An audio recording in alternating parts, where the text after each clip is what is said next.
नमस्कार दोस्तों, आज हम समझेंगे दिल की बीमारियों के संकेत ताकि हम समय पर सही निर्णय लेकर जीवन की रक्षा कर सके। दिल की बीमारियां तेजी से बढ़ रही हैं। युवाओं में हार्ट अटैक के मामले पिछले 15 साल में 100% बढ़ गए हैं। ऐसे में दिल को दुरुस्त रखने के लिए एहतियात बरतना जरूरी है। अक्सर लोग सही वक्त पर इसे लेकर सचेत नहीं होते, इसलिए बीमारी बढ़ती जाती है। जैसे कि हाई ब्लड प्रेशर के ज्यादातर मरीज यह सोचकर चलते हैं कि यह आम बात है, लेकिन कई बार आगे जाकर हाई बीपी भी हार्ट फेल्योर की वजह बन सकता है, क्योंकि धीरे धीरे इससे दिल की नसें कमजोर होने लगती हैं। हालांकि अगर हाई बीपी नहीं हो, लेकिन दूसरे रिस्क फैक्टर जैसे फैमिली हिस्ट्री, कोलेस्ट्रोल, मोटापा, डायबिटीज हो तो भी हार्ट फेल्योर के चांस बढ़ जाते हैं।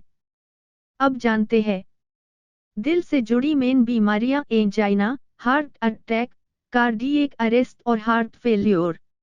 बीमारी की गंभीरता के लिहाज से देखें तो ये चारों अलग हैं, लेकिन ज्यादातर के लक्षण करीब करीब एक जैसे ही होते हैं। ऐसे में आप ईसीजी टेस्ट करवाएं और कार्डियोलॉजिस्ट से कंसल्ट जरूर कर ले, ताकि साफ साफ पता चल जाए कि आप किस परेशानी से गुजर रहे हो। खुद अपना इलाज करने की कोशिश बिल्कुल भी न करें, इससे परेशानी और बढ़ सकती है। दर्द से कैसे पहचानें बीमारी? आमतौर पर दर्द के अनुसार बीमारी को पहचानना मुश्किल है, लेकिन फिर भी मोटा-मोटा अनुमान लगाया जा सकता है। एसिडिटी।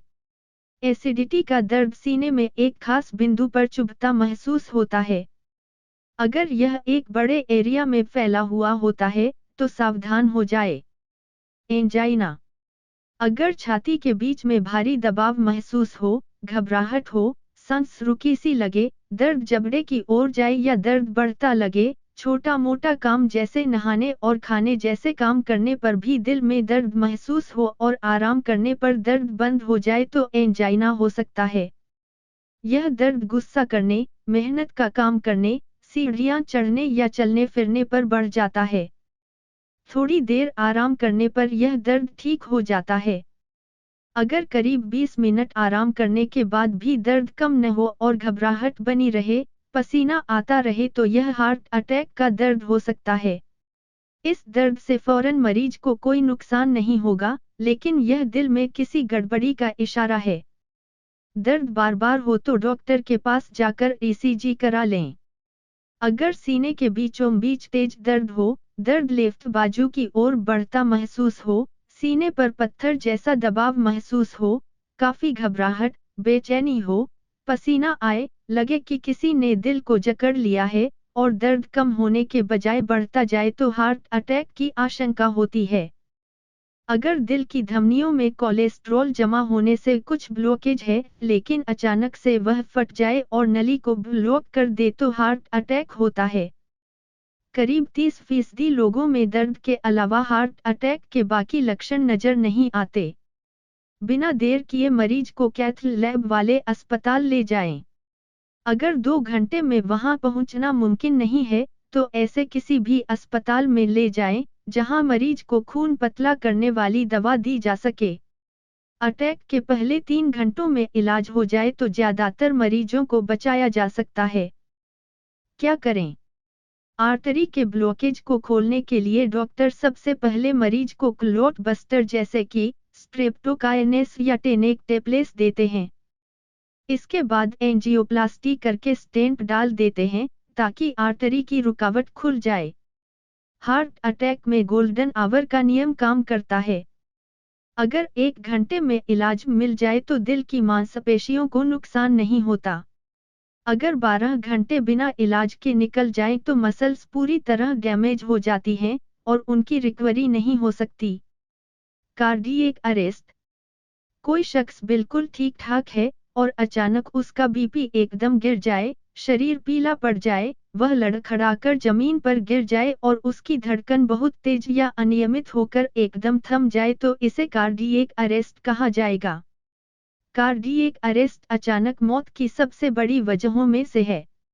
जिनको पहले हार्ट अटैक हो चुका हो, दिल की बीमारी की फैमिली हिस्ट्री हो, डायबिटीज हो या स्मोकिंग भी करते हो तो कार्डियक अरेस्ट का खतरा बढ़ जाता है। अगर सांस या धड़कन रुकने के पहले 10 मिनट में सही इलाज मिल जाए तो बहुत सारे मरीजों को बचाया जा सकता है।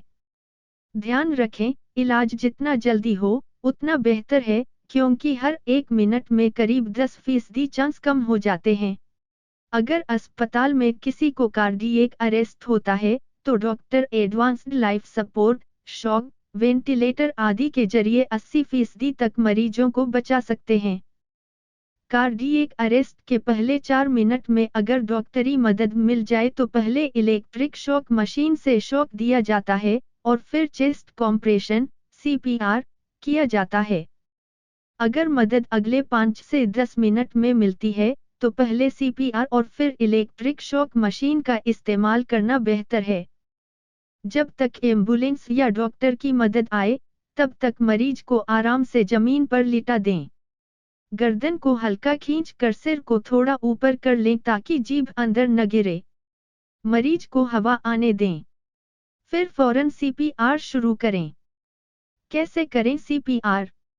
मरीज के पास घुटनों के बल बैठ जाए और अपना दायां हाथ मरीज के सीने पर रखें।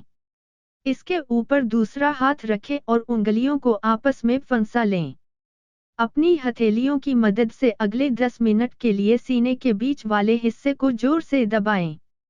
1 मिनट में 80 से 100 की रफ्तार से बार बार दबाएं, यानी 60 सेकंड में 100 बार सीने को दबाएं।